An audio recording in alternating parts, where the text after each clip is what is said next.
Imagine being the only human for 1,000,000 miles. Absolute silence. Then, 3 sharp knocks on the glass. Not from inside, but from the void. I checked the cameras. Empty.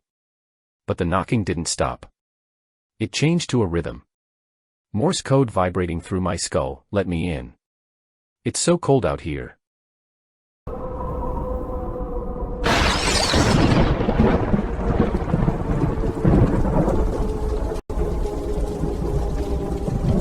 Loud and rhythmic sound tore through the sterile silence of the orbital station, causing the heart to contract into a tight, painful knot.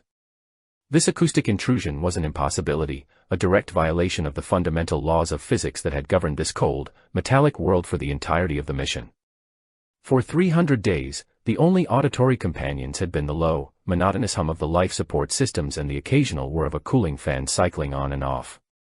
The sudden sharpness of the noise was jarring, unnatural, and deeply wrong, shattering the fragile peace that comes from absolute isolation.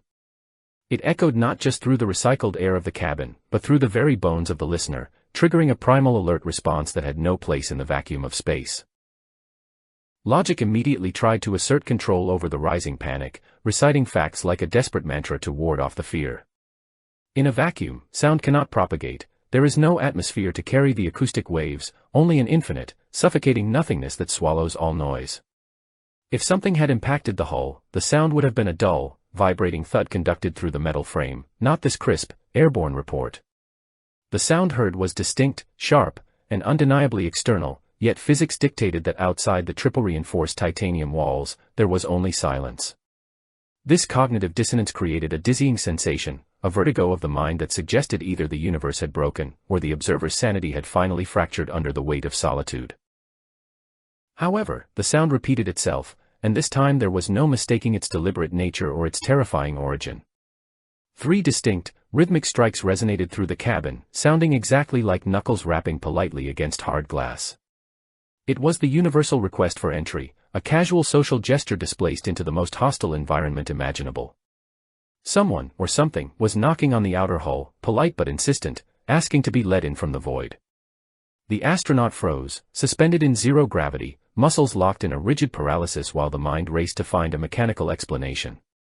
Perhaps it was thermal expansion, the metal groaning as the station passed from the searing heat of the sun into the freezing shadow of the Earth, a phenomenon known to cause strange noises. Yet, deep down, the explanation of thermal stress felt hollow and insufficient against the specificity of the noise. Metal contracting under extreme cold usually produced high-pitched creaks or deep, resonant groans, not the staccato tap-tap-tap of a human hand. The astronaut stopped breathing, holding the air in the lungs to eliminate even the sound of respiration, desperate to hear if the noise would come again or if it was merely a phantom of an exhausted brain. The eyes darted around the command module, scanning the banks of silent monitors and blinking green LEDs, looking for any sign of a system failure or a hull breach alarm.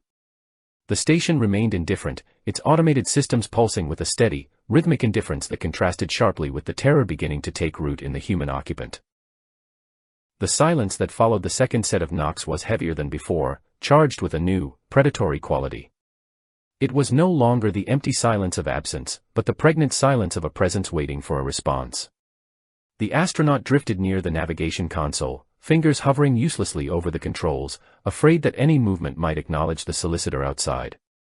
The imagination began to fill in the gaps where logic failed, conjuring images of what could possibly exist in the vacuum without a ship, without a tether, capable of knocking on a space station moving at 17,500 miles per hour.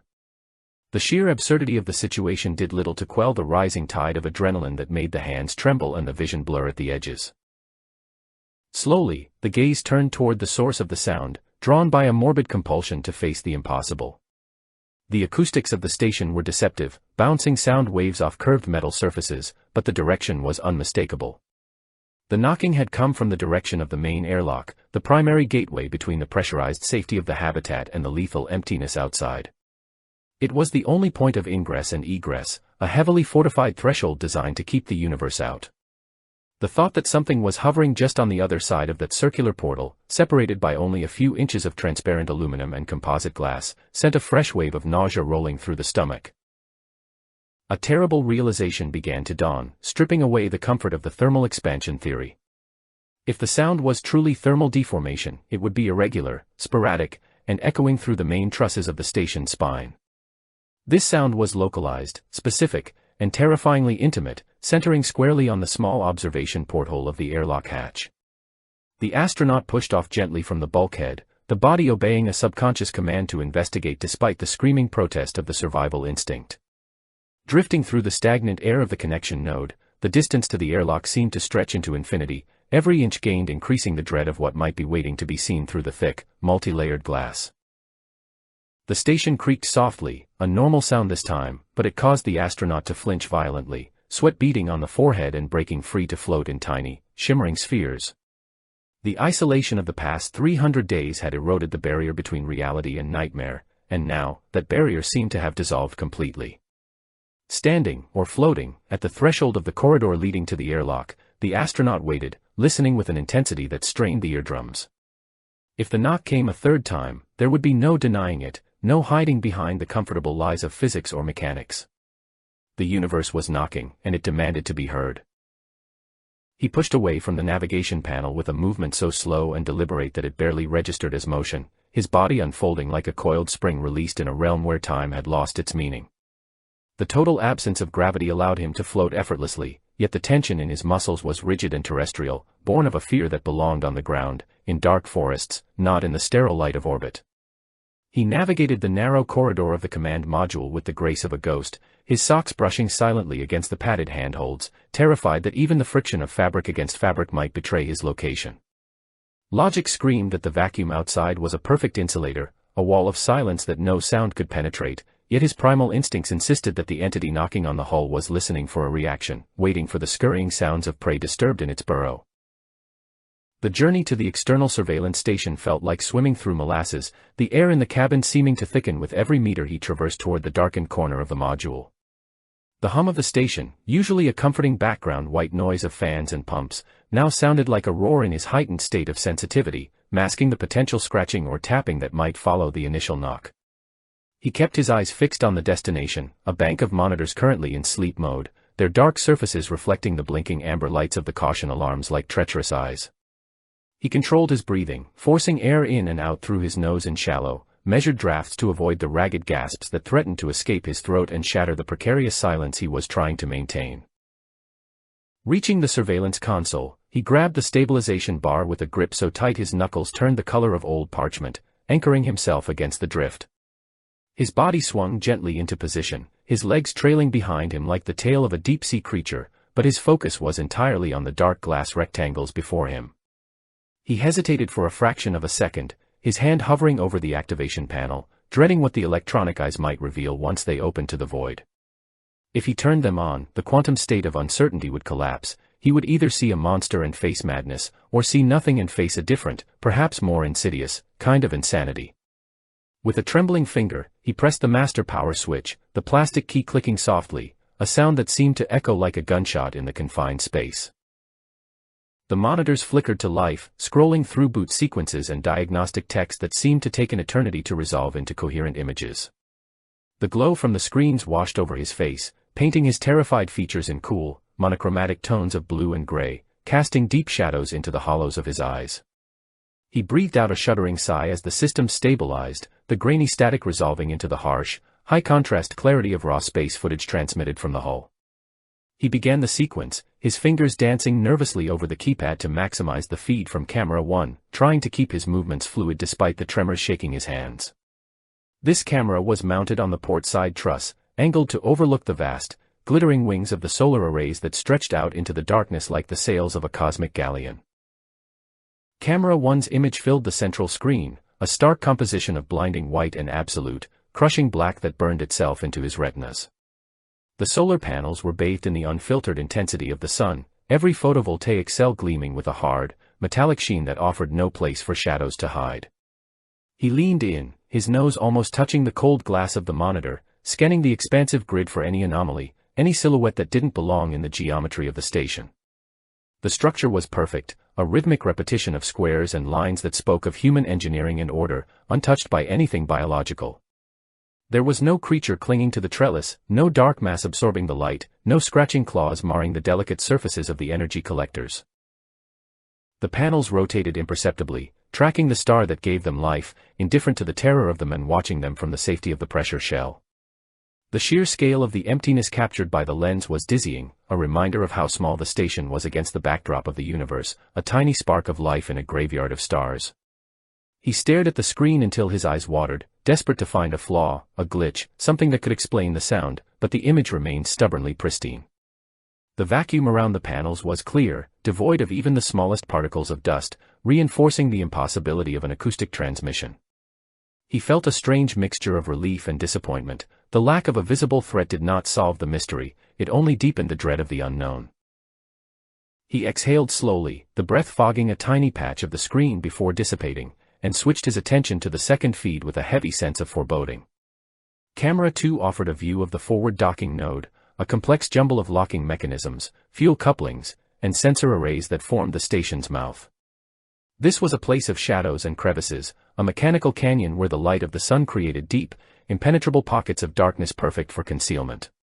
If something were hiding, crouching like a spider in the corner of a ceiling, it would be here, nestled among the umbilical connectors and the heat shields. He manipulated the zoom controls, the camera lens whirring silently in the vacuum outside as it adjusted its focal length to scrutinize the jagged contours of the docking port. The image on the screen zoomed in, the pixels expanding until the grain of the titanium alloy was visible, rendering the metal in high-definition grayscale. He traced the lines of the docking collar, searching for the telltale shimmer of a pressure suit, the glint of an alien carapace, or the deformation of a foreign object. The shadows remained still, stubborn and unmoving, refusing to coalesce into the shape of a nightmare. He adjusted the contrast, trying to force the darkness to give up its secrets, but the blackness of space was absolute and unyielding. There was nothing clamped to the airlock adapter, no sabotage on the fuel lines, no obstruction on the guide vanes that guided visiting ships. The docking node was as barren and functional as the day it had been launched, a dormant mechanism waiting for a ship that was not scheduled to arrive for another 4 months. He spent long minutes examining the thermal blankets wrapped around the fuel tanks, looking for tears or scorch marks that might indicate a collision or a claw mark. The gold foil was smooth, reflecting the starlight in calm, undisturbed ripples that mocked his panic. The silence of the visual feed began to bleed into his mind, creating a dissonance with the memory of the knocking sound that was still ringing in his ears. How could something strike the station with such force and leave no physical trace, no footprint, no disturbance in the dust-free environment of orbit? Dread pooled in his stomach, heavy and cold like a stone swallowed whole, as he prepared to engage Camera 3. This was the view that mattered, the angle that covered the primary airlock, the very location from which the knocking had emanated just moments ago. He wiped his sweaty palms on the fabric of his flight suit, a nervous tic that did nothing to stop the tremors in his hands or the racing of his heart. The knocking had been distinct, physical, a collision of hard matter against hard matter that implied a corporeal presence. If physics held any sway in this nightmare, the source had to be there, floating outside the hatch, waiting to be acknowledged. He keyed the command, and the image on the central monitor wiped away the docking node, replacing it with the curved, smooth expanse of the starboard hull. The image was terrifying in its emptiness, a portrait of isolation that sent a chill racing down his spine. The outer hatch of the airlock stood prominently in the center of the frame, a circle of heavy-duty alloy punctuated by the small, reinforced window of the viewport.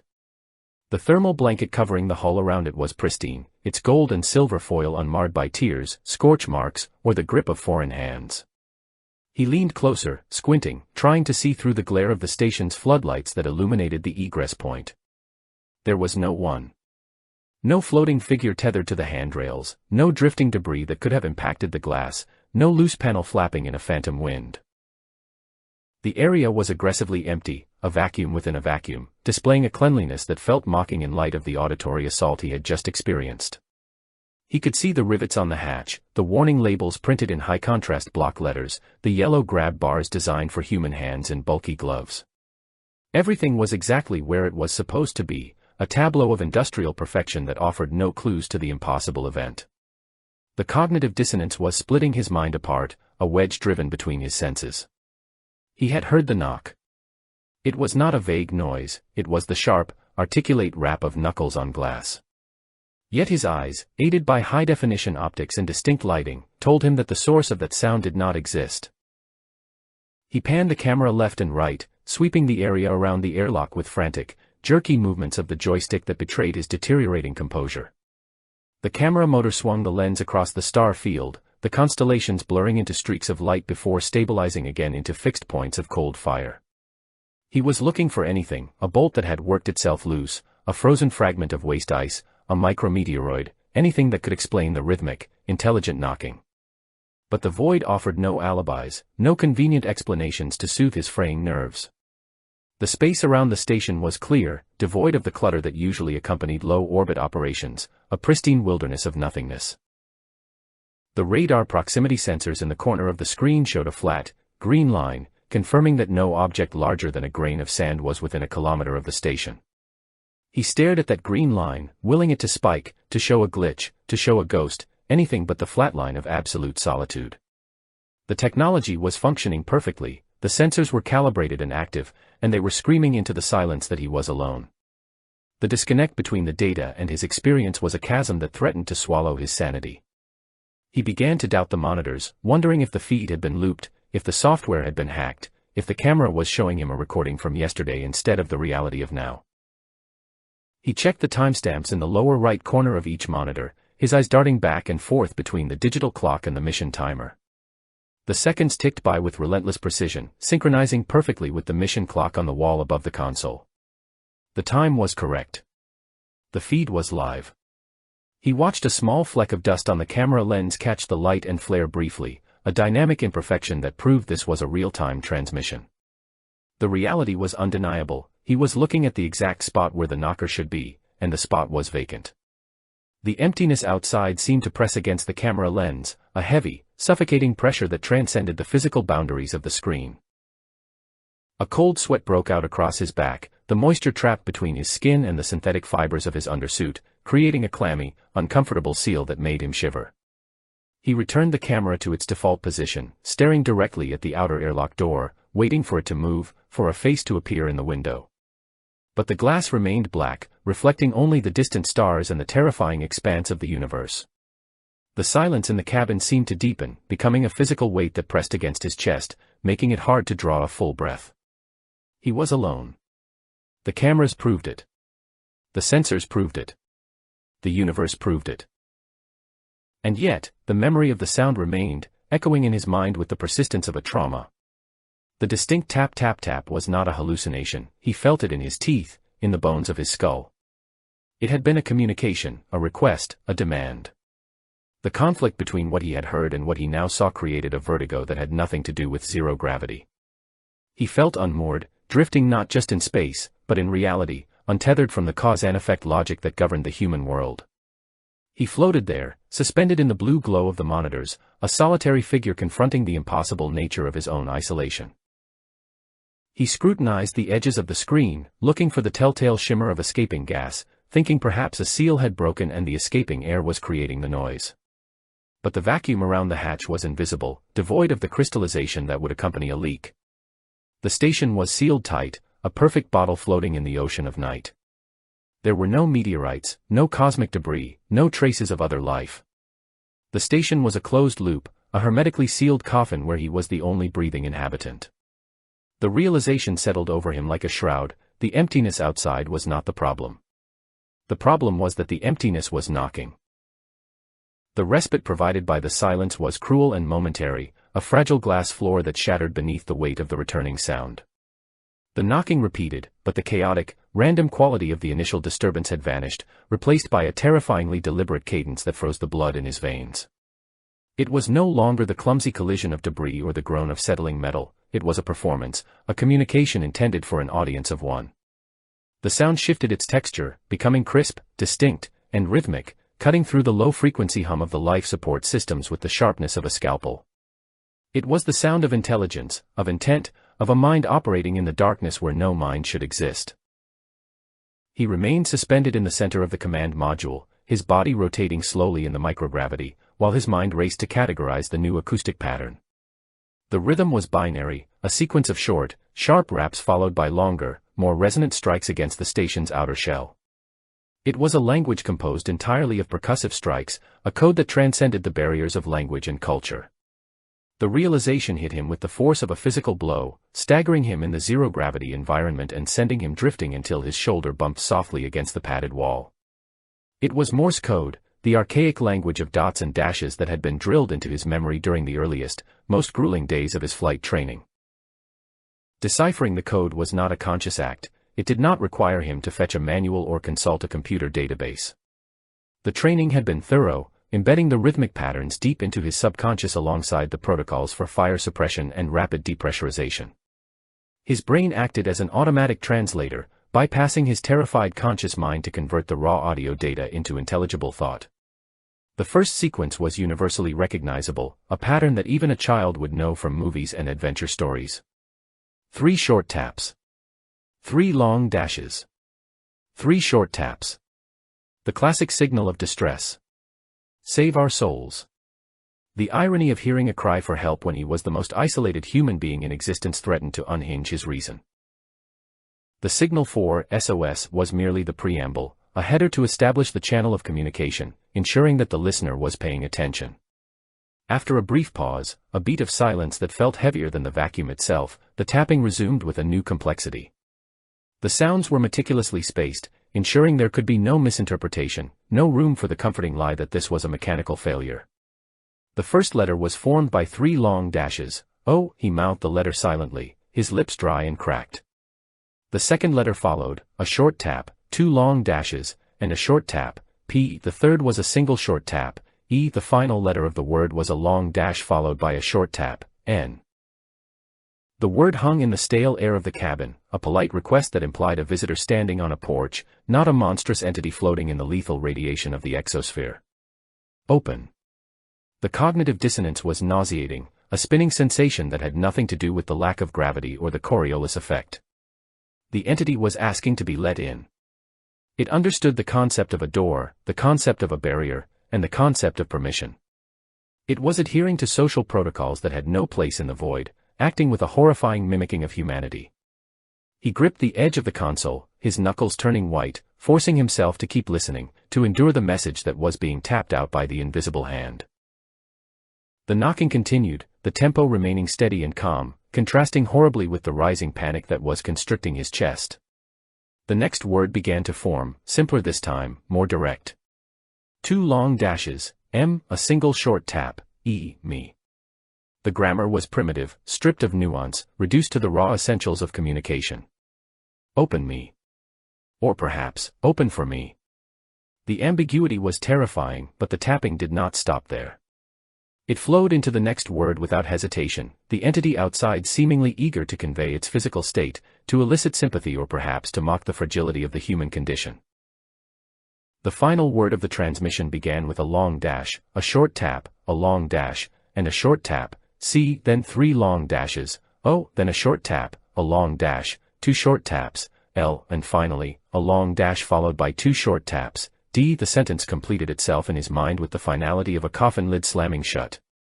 Open, me cold. It was a plea, a pitiful, human complaint about the absolute zero of the void.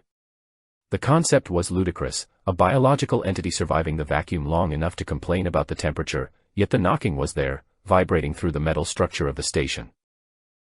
The blood drained from his face, leaving him pale and clammy, as the implications of the message sank in. I'm cold. The phrase was so mundane, so childish, yet in this context, it was the most horrific thing he had ever heard. Space was not just cold, it was a void that sucked the heat out of matter, a relentless entropy that despised life. For something to be out there, conscious enough to feel the cold and articulate enough to complain about it, meant that the laws of biology had been suspended. The message implied a tactile experience, a nervous system registering the drop in temperature, a consciousness suffering in the dark. The sound was clear, undeniably crisp, defying the silence that the cameras insisted upon. He looked back at the monitors, his eyes desperate for confirmation, for a glitch, for a shadow. The screens continued to display the high-definition feed of the empty airlock hatch, the silver thermal blankets shining innocently in the starlight. There was no hand striking the metal. There was no fist pounding against the glass. The visual evidence was a lie, or the audio evidence was a hallucination. But he could feel it. The vibration was not just sound waves traveling through the air, it was conducting through the hull, traveling up through the floor restraints, and resonating in the bones of his skull. He pressed his hands against his ears, squeezing tight enough to bruise, trying to block out the noise, but the tapping bypassed his outer ears entirely. It was a bone-conductive intrusion, the station itself becoming a membrane that transmitted the message directly into his head. "Open, me cold." The rhythm repeated, looping like a stuck record, insistent and pathetic. It sounded small, almost weak, like a bird pecking at a windowpane during a winter storm, asking for warmth. But the bird was outside a spacecraft traveling at 17,000 miles per hour, and the storm was the vacuum of space. He pushed himself away from the monitors, putting physical distance between himself and the external view, as if the screens themselves were the source of the danger. His heart hammered against his ribs, a frantic drumbeat that threatened to drown out the tapping, but the external sound cut through everything. It was impossible, insane, a nightmare made manifest. Someone was out there. Someone who knew the code, someone who could articulate discomfort, someone who wanted to come inside the warm, pressurized shell of the station. The disconnect between the empty screens and the distinct knocking created a fracture in his reality, a crack through which madness was beginning to seep. He questioned his own sanity, his mind grasping for medical explanations to rationalize the impossible and anchor him back to the world of science. He looked wildly at the atmospheric sensors, checking the carbon dioxide levels, searching for signs of hypoxia or gas poisoning. Perhaps the scrubbers had failed, and this was the onset of a hallucination induced by foul air. The buildup of carbon dioxide could cause paranoia, auditory hallucinations, and confusion. He prayed for a red light, for a warning siren, for anything that would tell him his brain was malfunctioning due to chemistry rather than confronting a supernatural reality. But the digital readouts were steady, showing a perfect mix of nitrogen and oxygen, the numbers glowing with a mocking, steady green. The air was clean. The pressure was stable. His mind was clear.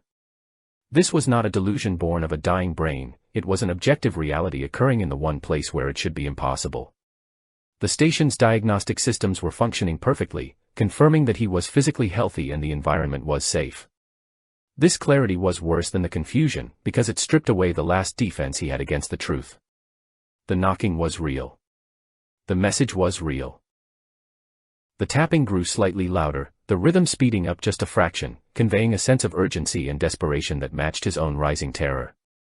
The entity was not just knocking, it was waiting, and its patience was beginning to fray. "Open, me cold." The vibrations traveled through the station's frame, conducting through the titanium alloy, the aluminum shielding, and the Kevlar insulation layers. He could feel the impacts as physical thuds against the soles of his feet, grounding the horror in tactile reality. The station was no longer a sanctuary, it was a resonant chamber amplifying the desires of the thing outside. He floated near the center of the module, his eyes darting from the airlock door to the monitors and back again. The internal door to the airlock was sealed, the heavy locking mechanism engaged, a wheel of steel that separated him from the interstitial space. If the knocking was coming from the outer hull, then the sound had to travel through the outer door, through the vacuum of the airlock chamber, and through the inner door. But sound does not travel through a vacuum. This physical impossibility gnawed at him. For the sound to reach him this clearly, there had to be a medium to carry it. Either the airlock was pressurized, or the thing was not tapping on the outer door at all. A fresh wave of adrenaline hit him as he considered the mechanics of the sound. If the airlock was empty and in a vacuum state, as the sensors indicated, the sound should be muffled, distant, transmitted only through the metal connection points of the hinges and latch. But it sounded close. It sounded intimate. It sounded as if the barrier between him and the source was much thinner than the double-hulled defense of the station. He looked at the pressure gauge for the airlock chamber. It read 0. Vacuum. The chamber was empty of air. The contradiction was absolute. He forced himself to move, to take action, because freezing in place was a surrender to the madness. He grabbed a handheld sensor unit, a multi-tool that could detect vibration and structural integrity.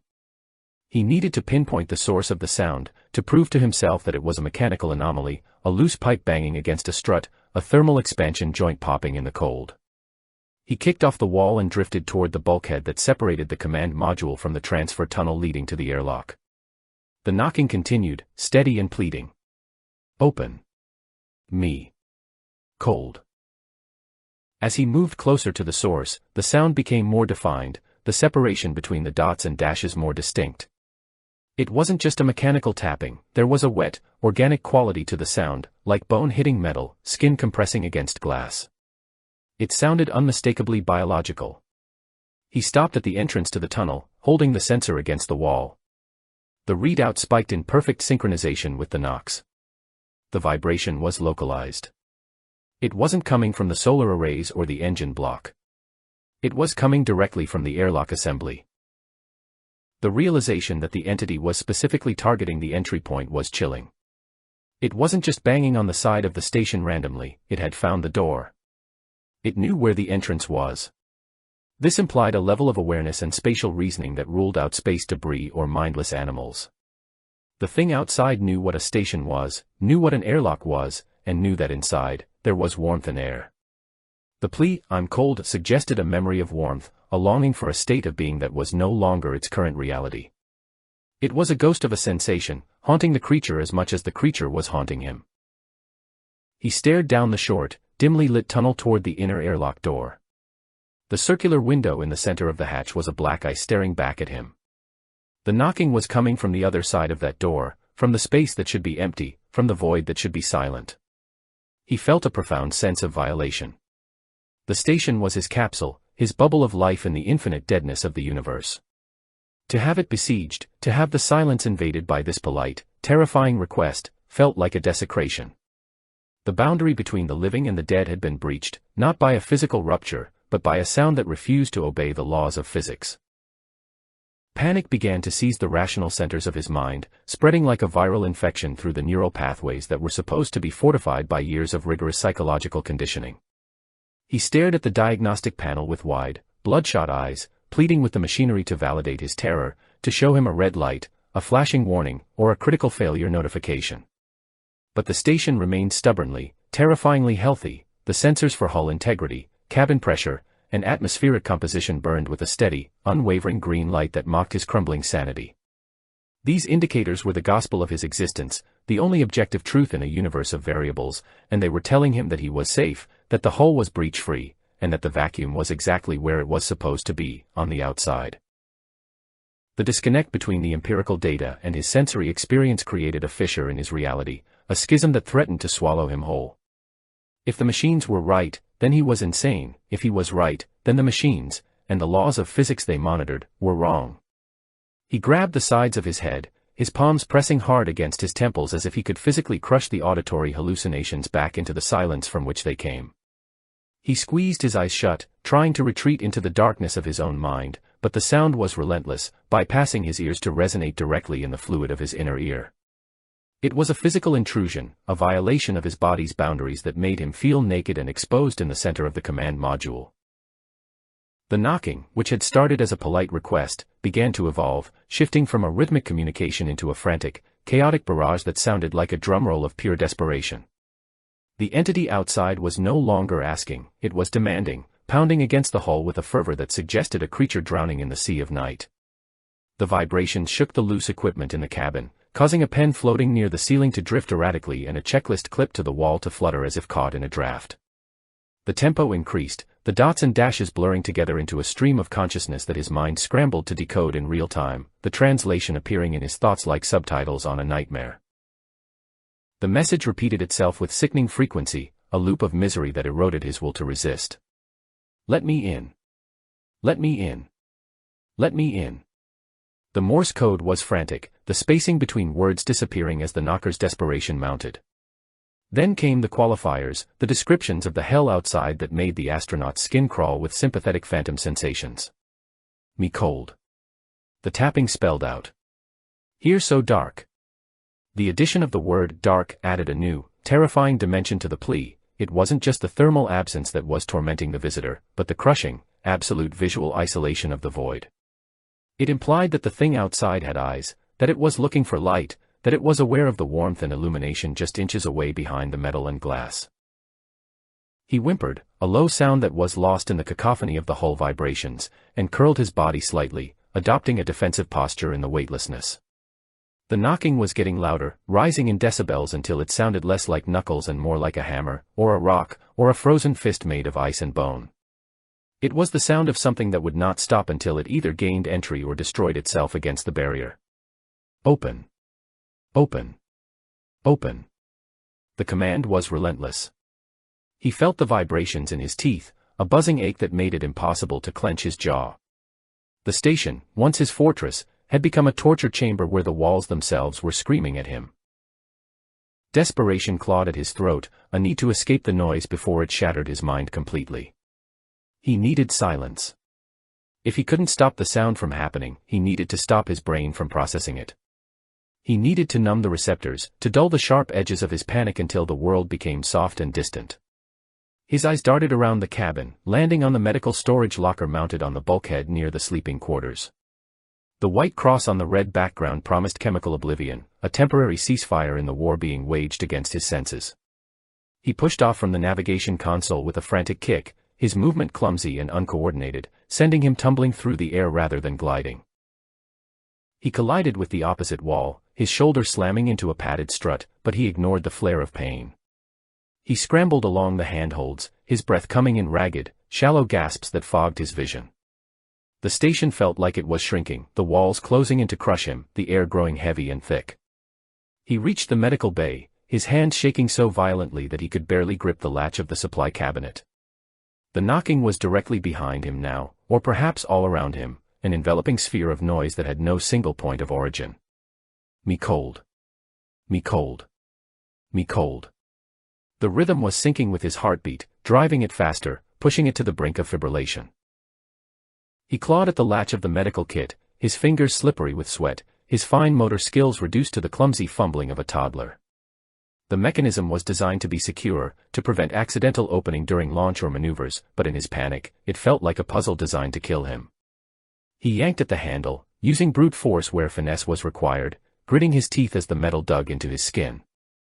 The latch finally gave way with a sharp metallic snap that was instantly swallowed by the pounding from outside. The door of the cabinet swung open, revealing rows of neatly organized pouches, vials, and containers secured by elastic bands. His eyes scanned the contents frantically, bypassing the bandages, the splints, and the adrenaline injectors. He needed the sedatives. He needed the heavy-duty anxiolytics, the sleeping aids, the pills that could knock a grown man unconscious for 12 hours. He spotted the bottle, a standard-issue plastic container filled with white capsules, strapped to the back of the cabinet door. He reached for it, his hand trembling so hard that he knocked a pair of scissors loose, sending them spinning dangerously into the room. He grabbed the bottle, ripping it from its Velcro restraint with a sound like tearing canvas. He tried to open the child-proof cap, but his hands were slick and his grip was weak with terror. The knocking reached a crescendo, a thunderous hammering that sounded like the station was moving through an atmosphere, being buffeted by a storm. Dark. Cold. Open. The words were screaming in his head. He screamed back, a wordless cry of frustration and fear, and smashed the bottle against the metal frame of the locker. The plastic did not break, but the cap, already twisted halfway off, flew into the air. The sudden force, combined with the lack of gravity, launched the contents of the bottle outward in an explosive cloud. Time seemed to slow down, the frantic energy of the moment freezing into a tableau of surreal beauty and horror. The white capsules, hundreds of them, drifted out of the container and spread into the space around him, a galaxy of pharmaceuticals expanding in slow motion. They rotated gently, catching the harsh LED lights of the cabin, shimmering like pearls or tiny, frozen tears. He floated in the center of the cloud, his breathing suspended, watching the pills drift closer to his face. In the distorted reality of his panic, the shape of the capsule seemed to change, morphing under the scrutiny of his terrified mind. They were no longer smooth, oblong shapes of gelatin and chemistry. As they tumbled in the zero-gravity currents, the light caught the indentations and the shadows, transforming them into something gruesome. They looked like tiny, bleached skulls. Rows of miniature, grinning death's heads floating in the void, surrounding him, mocking his attempt to escape. He stared at a single pill drifting inches from his nose, and he could see the hollow sockets of eyes, the jagged line of a jaw, the smooth dome of a cranium. It was a hallucination, a trick of the light and a broken mind, but it felt more real than the console he had just left.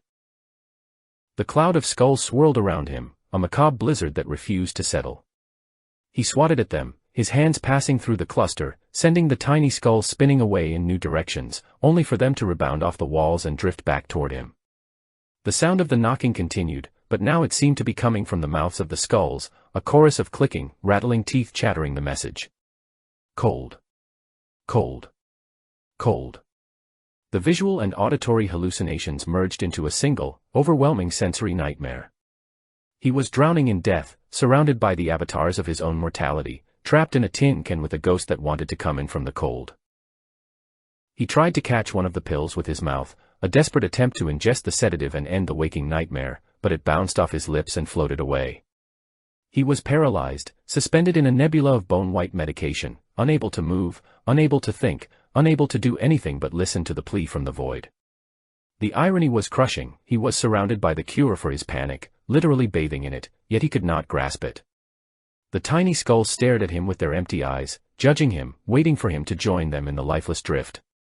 The station creaked, a groan of metal under stress, as if the knocker had finally decided to stop asking and start breaking. The air in the med bay felt stagnant, recycled too many times, tasting of ozone and fear.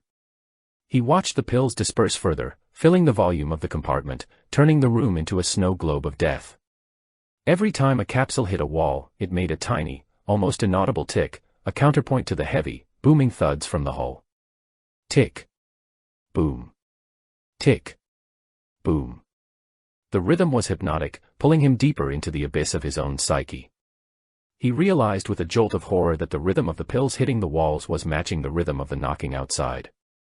The universe was synchronizing against him, aligning the micro and the macro to drive him into oblivion. He closed his eyes, but the afterimage of the skull-shaped pills burned bright on his retinas.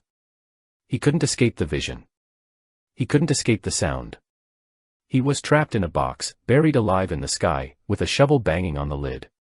The knocking shifted again, the Morse code abandoned for a raw, primal pounding that shook the rivets in the bulkheads.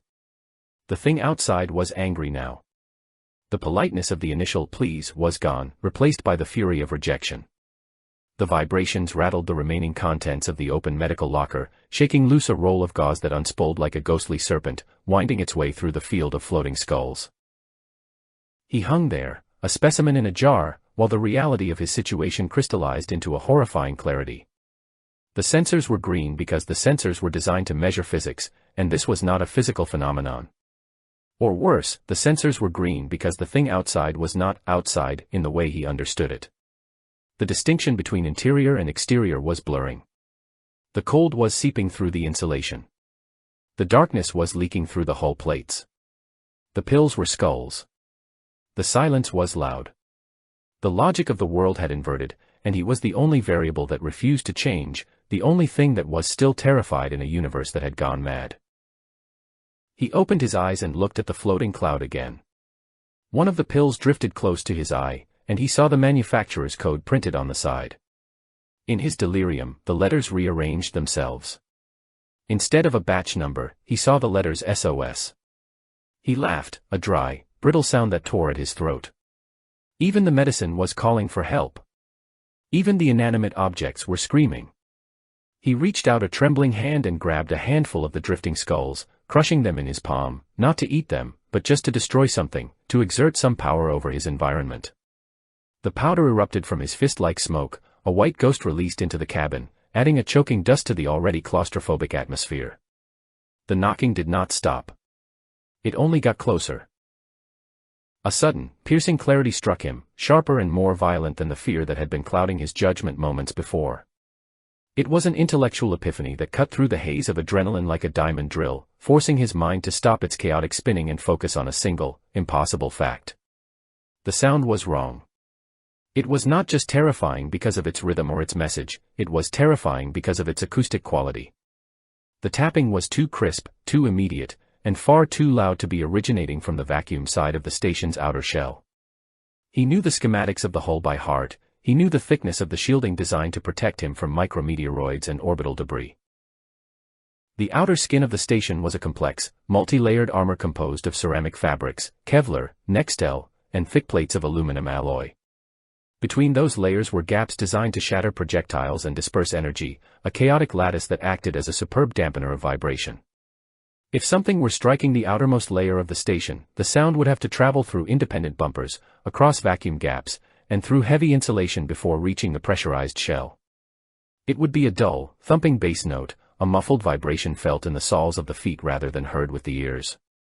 It would sound distant, like a neighbor hammering in a basement 3 floors down, not like a guest tapping on the bedroom door. But this sound was high frequency, carrying the sharp, metallic clink of hard contact against a single sheet of material. It possessed a treble quality that suggested there was no insulation dampening the blow, no complex layers absorbing the kinetic energy. The realization made his breath hitch in his throat, suspending his respiration as his brain frantically recalculated the geometry of the horror. For the sound to be this clear, the source could not be separated from him by the entire defensive depth of the station's skin. The source had to be interacting directly with a surface that shared the same atmosphere or the same structural continuity as the room he was floating in. He stopped his frantic thrashing, his body drifting to a halt in the center of the cabin, surrounded by the dispersing cloud of white pills. The sudden cessation of movement felt unnatural, a statuesque freeze response that was usually reserved for prey animals sensing a predator in the tall grass. He let his legs hang limp, his arms floating slightly away from his torso, and he focused every ounce of his sensory processing power on the auditory environment. The knocking continued, precise and demanding, and with his head held still, his ears acted like radar dishes, triangulating the origin of the disturbance with terrifying accuracy. The sound was not coming from the walls of the command module. It was not coming from the ceiling or the floor plates. It was projecting linearly, traveling down the length of the connecting corridor that led to the primary airlock assembly. He slowly turned his head, his neck muscles stiff and resistant, until his gaze locked onto the heavy, circular door of the internal airlock hatch. This was the pressure door that separated the safe, breathable atmosphere of the habitat from the transition chamber, the small, cylindrical room where astronauts donned their suits before venting the air and stepping out into the void. A cold dread, heavier and more suffocating than the vacuum itself, settled into his stomach as he stared at that door. The internal hatch was the first line of defense, a massive plug of machined steel and titanium capable of holding back the explosive decompression of the station. It was currently sealed, the heavy locking wheel rotated to the fully closed position, the red indicators confirming that the pressure seal was active. Yet, the sound was undeniably emanating from that direction. It wasn't echoing from the far end of the station, it was radiating from that specific metal circle, vibrating the air in the short tunnel that connected the living quarters to the exit. He pushed himself forward, moving with a ghost-like slowness, afraid that any sudden motion might startle the entity or cause the sound to stop before he could confirm his theory. He swam through the air, his hands gently brushing the padded walls of the corridor to guide his trajectory. The cloud of crushed medicine dust and floating capsules parted around him, creating a surreal tunnel of white debris that seemed to be ushering him toward his doom. The knocking grew louder with every inch he advanced, the vibrations becoming palpable in the air, buzzing against his skin like the hum of a high-tension wire. As he approached the internal hatch, the acoustics became undeniable. The sound was not traveling through the complex truss structure of the station, it was coming directly through the hatch itself. This implied proximity. This implied that whatever was making the noise was not floating kilometers away in the dark, nor was it clinging to the solar panels on the far side of the ship. It was right there, just on the other side of the metal plate, occupying the physical space of the airlock chamber. The realization made his hands tremble so violently that he had to clasp them together to keep from drifting off course. He reached the end of the short corridor and hovered before the internal door. The hatch was a familiar object, covered in warning stickers, maintenance logs, and a small, round porthole in the center made of thick, reinforced glass. Usually, this door represented safety, the barrier that kept the air in and the death out. Now, it felt like a thin membrane separating him from a nightmare. He stared at the porthole, but the angle was wrong. The interior of the airlock chamber was dark, and the glare of the corridor lights on the glass made it impossible to see inside without pressing his face directly against it. He wasn't ready to look. Not yet. First, he needed to be certain. He needed the tactile confirmation that his mind wasn't playing tricks on him. He extended a shaking hand and placed his fingertips against the cold, painted metal of the doorframe. The vibration was instant and shocking. With every tap-tap-tap of the Morse code, he felt the metal jump under his skin. The force of the blows was significant. This was not a phantom sound created by a stressed psyche.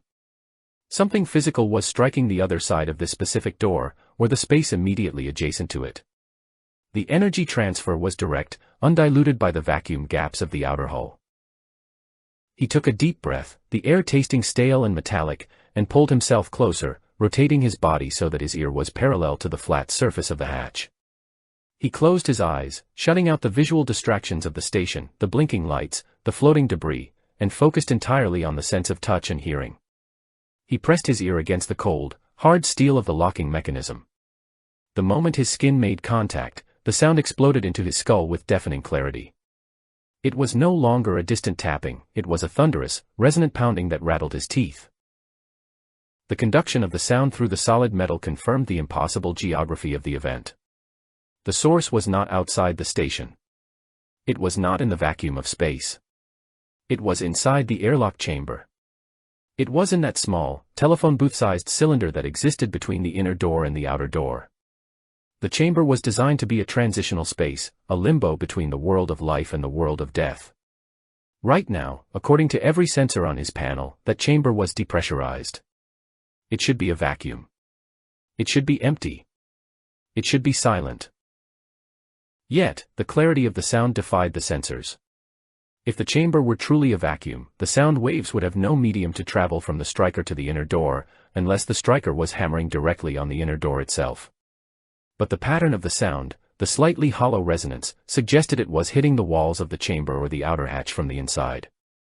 The acoustics suggested a space that was not empty, a space that perhaps contained air, or a space where the laws of physics were being bent by a presence that did not respect them. He pulled his head back slightly, the coldness of the metal leaving a phantom sensation on his ear and cheek. His mind raced to visualize the interior of the airlock. It was a utilitarian space, lined with handholds, tether points, and the bulky shapes of the empty spacesuit racks. Since he was wearing his flight suit, the EVA suits were stowed elsewhere, leaving the chamber bare. There was barely enough room for two astronauts to stand side by side. It was a closet, a coffin, a tiny volume of space that he had depressurized and sterilized hundreds of times. The thought of that cramped, dark space now containing a visitor was infinitely worse than the idea of something floating outside. Outside was vast, outside was infinite. The monster outside is a speck in the ocean. But the monster inside, the monster in the airlock, was intimate. It was a roommate. It shared his coordinate in space. The only thing separating them was a few inches of steel and a complex locking mechanism that could be operated from both sides. A terrifying question bubbled up from his subconscious: was the safety lock engaged on the manual override inside the chamber? He tried to remember the checklist from his last EVA, weeks ago. Had he disabled the internal manual release? The protocol was vague for solo missions, often leaving it to the astronaut's discretion. If the creature, the entity, the thing inside possessed hands, or knowledge, or the ability to manipulate tools, it could theoretically rotate the wheel from the other side. It could open the door. The knocking wasn't just a request, it was a courtesy. It was asking to be let in, but perhaps it didn't need to ask. The phrase, "me cold," took on a new, more horrific context. If the entity was in the airlock, and the airlock was vented to space, then it was indeed standing in the vacuum, unprotected, just meters away from the warmth of the living module. It was trapped in the foyer, shivering on the doormat, waiting for the host to turn the handle. The knocking shifted again, the rhythm slowing down, becoming heavy and mournful, as if the knocker knew that he was standing there, listening, refusing to turn the wheel. He pressed his ear to the metal again, driven by a morbid curiosity that outweighed his self-preservation instinct. He wanted to hear if there were other sounds, the hiss of breathing, the rustle of fabric, the scrape of a boot. Through the thick metal, he heard a faint, scratching sound, like fingernails dragging across a blackboard. It was a wet, sliding noise that suggested soft tissue moving against hard alloy. It was the sound of something trying to find purchase, trying to grip the smooth walls of the chamber, trying to find the lever that would equalize the pressure. The duality of the situation threatened to shatter his mind. The sensor said, vacuum. The ears said, presence. The sensor said, empty. The vibration said, here. He was caught between two realities, one defined by the cold, unfeeling logic of the station's computer, and another defined by the hot, primal terror of his biological senses. He had to choose which reality to believe. If he believed the computer, he was hallucinating and needed to sedate himself immediately. If he believed his senses, he was in immediate, mortal danger from an intruder that had already bypassed the station's outer defenses. He backed away from the door, pushing himself off with a trembling hand, putting a few feet of distance between himself and the hatch. He needed to see. Listening was no longer enough. The ambiguity of the sound was driving him mad. He needed the absolute certainty of a visual confirmation. He needed to look through the porthole. He needed to shine a light into that dark, cylindrical coffin and see what was crouching in the shadows. But the fear of what he might see paralyzed him. If he looked, and saw a face, a human face, or something that tried to be a face, his mind would snap. But if he looked and saw nothing? If the chamber was empty, and the knocking continued? That might be worse. That would mean the haunting was total, that the laws of existence had crumbled, and he was being tormented by a nothingness that could knock. He floated there, suspended in the corridor, the decision hanging over him like a blade. The knocking stopped. The silence that followed was heavy, expectant. It was the silence of an entity that knows it has been heard, an entity that is pressing its ear against the other side of the door, listening to the terrified breathing of the men inside. Then, a new sound emerged. Not a knock. Not a scratch. It was the slow, groaning creak of the manual pressure equalization valve beginning to turn. The sound of metal grinding on metal, a mechanical rotation that could only be initiated by a physical force applied to the handle inside the chamber. The wheel on his side of the door remained stationary, but the internal mechanisms were engaging. The barrier was being tested. The thing in the airlock was tired of knocking. It was letting itself in. The trembling in his hand was no longer a symptom of fear but a vibration of the universe itself, shaking the very atoms of his existence as he reached toward the porthole.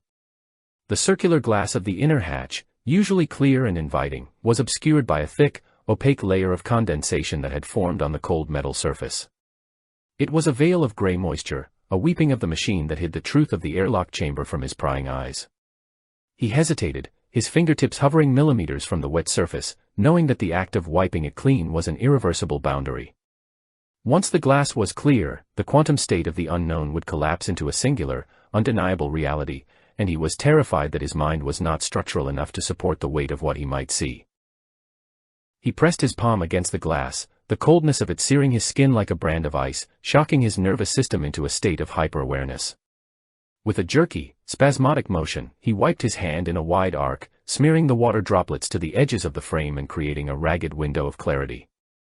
The moisture clung to his skin, a physical remnant of the barrier he had just destroyed, but he ignored the sensation. He leaned forward, pressing his face into the depression of the hatch, his eyes widening to take in the visual data that was flooding through the newly created aperture. He expected darkness, or perhaps the harsh white glare of the external floodlights, but what greeted him was the color of blood and emergency. The interior of the airlock chamber was bathed in a pulsing, rhythmic wash of deep crimson light, the low-power emergency mode that engaged during critical system failures. The red glow cast long, shifting shadows against the curved walls, turning the utilitarian space into a hellish, claustrophobic womb. In the center of this crimson haze, suspended in the microgravity like an embryo in a jar, floated a figure. It was a human shape, encased in the bulky, white extravehicular activity suit that bore the mission patch on the shoulder. The suit was pressurized, the joints stiff and swollen, giving the figure the appearance of a golem made of fabric and technology, a silent sentinel occupying the space that physics dictated should be empty. The astronaut inside the command module felt his breath seize in his throat, a paralysis of the lungs that lasted for an agonizing eternity. The figure in the airlock was facing away from him, its back turned to the inner hatch, its attention focused entirely on the outer door that led to the void.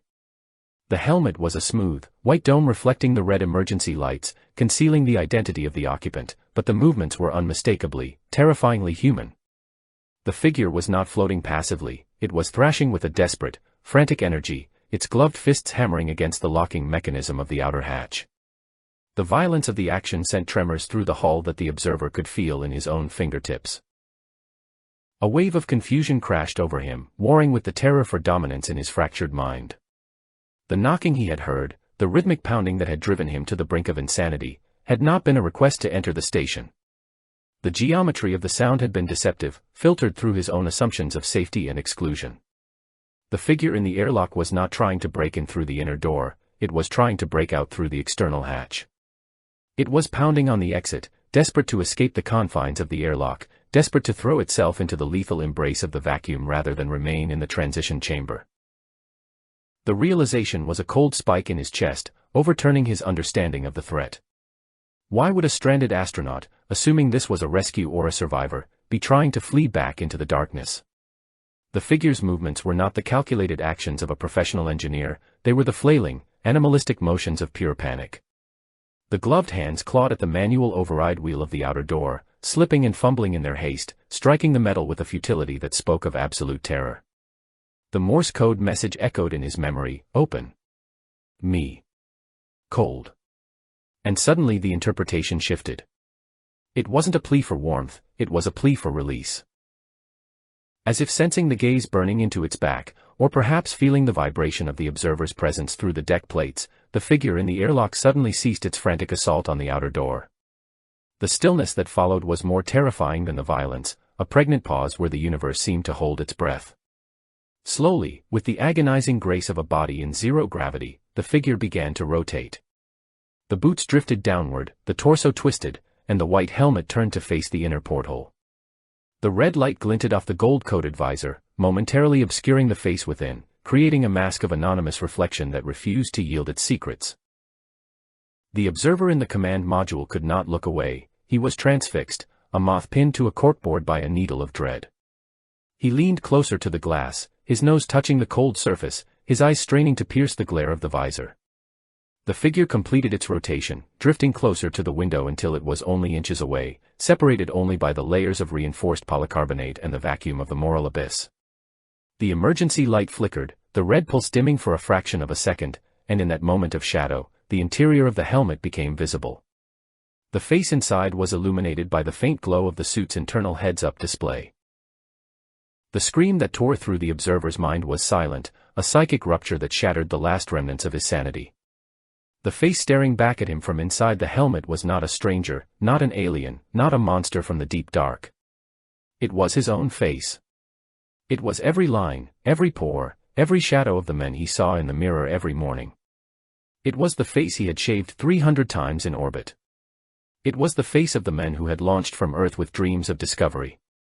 But this face, the face in the airlock, was twisted into a rictus of absolute, primal horror that he had never seen in any reflection. The doppelganger's eyes were wide, rimmed with white, bulging with a terror so profound that it seemed to transcend the physical limits of the human anatomy. The mouth was open in a silent scream, the cords of the neck straining against the collar of the suit, the lips pulled back to reveal teeth clenched in agony. Tears were floating inside the helmet, tiny spheres of shimmering water that danced around the eyes like erratic moons, evidence of a fear that had been weeping for hours. The look on the double's face was not one of recognition or relief, it was a look of abject revulsion, the way a human looks at a predator that is about to consume them. The astronaut in the command module recoiled, pushing himself back from the window, but the magnetic pull of the horror drew him back. He watched as his double raised a gloved hand, not to wave, not to signal, but to shield his face from the sight of the observer. The double was terrified of him. The realization hit with the force of a kinetic impact weapon. The pounding, the pleading, the desperation, it wasn't a monster trying to get in to kill him. It was a version of himself trying to escape, trying to get away from the entity that occupied the command module. The double would rather face the freezing, suffocating death of open space than spend one more second in the proximity of the thing looking through the window. A profound ontological vertigo spun the world around him. He looked down at his own hands, floating before him in the cabin air. They looked normal, human, familiar. But were they? The sensors were green. The station was fine. The air was breathable. But the man in the airlock, the man who was undeniably him, was reacting to the command module as if it were the belly of a beast. The narrative he had constructed, of a lone survivor besieged by the unknown, inverted instantly. He was not the survivor. He was the haunt. He was the anomaly that the universe was rejecting. The thing in the airlock was the sanity that he had cast out. Inside the chamber, the double's panic reached a crescendo. Seeing that the inner door was occupied by the observer, the figure abandoned all dignity and scrambled back toward the outer hatch controls. He began to punch the emergency blowout button, a large yellow panel protected by a plastic guard. He smashed the guard with his fist, shattering the plastic, his movements fueled by a manic need to die on his own terms. He was mouthing words that the observer could read perfectly through the glass, words that seared themselves into his memory. Not you. Not you. Not you. The observer watched, helpless and paralyzed, as his reflection engaged the manual decompression sequence. The outer hatch grapples exploded with a puff of vapor, the bolts shearing off under the command of the override. The heavy door blasted outward into the void, caught by the violent rush of the remaining atmosphere in the chamber. The silence of the station was broken by the muffled, vibrational thump of the explosive decompression, a sound felt in the floor rather than heard in the air. The sudden pressure differential created a violent wind in the small chamber, a hurricane in a bottle that instantly claimed its victim. The figure in the white suit was yanked backward, his limbs flailing helplessly as the vacuum sucked him out of the station. For a split second, the observer locked eyes with the double one last time. The expression on the face rapidly receding into the dark was not one of regret, but of relief. The terror washed away, replaced by the calm acceptance of death, preferable to the alternative of remaining. The double tumbled into the endless night, a small white star spinning away from the station, surrounded by a cloud of crystallized air and ice that glittered like diamonds in the harsh sunlight. The outer door flapped open, a dead metal wing, before the automatic safety systems finally kicked in, sensing the breach and slamming the emergency shutters closed. The view was cut off. The red light in the chamber was extinguished, replaced by the darkness of the sealed mechanism. The astronaut was left alone in the command module, floating in the silence that was now absolute and total. The knocking was gone. The Morse code was gone. The presence was gone. There was only the hum of the fans and the beating of his own heart, a steady rhythm that sounded suspiciously like a ticking clock counting down to nothing. He drifted back to the center of the room, surrounded by the cloud of crushed sedative pills that still floated like tiny skulls. He caught one in his hand, staring at the powder that coated his fingertips. He felt a coldness spreading from his chest, a chill that had nothing to do with the temperature of the station. It was the deep, entropic cold of the void, blooming from the inside out. He understood now. The cold wasn't outside. The darkness wasn't outside. He had brought it with him. He was the vessel. The knocking would never return, because the only thing worth saving had just flushed itself out of the airlock to escape him. He looked at the reflection of his face in the darkened monitor of the navigation console. It was a neutral mask, calm and composed, betraying none of the horror he had just witnessed. It was the face of the station itself, indifferent, mechanical, and hollow. He opened his mouth to scream, to cry, to make any sound that would prove he was still human, but no sound came. His throat was a vacuum. He floated to the captain's chair and strapped himself in, his movements precise and automatic. There was work to do. There were systems to monitor. There was a long, cold eternity to endure, and he was finally, perfectly, utterly alone.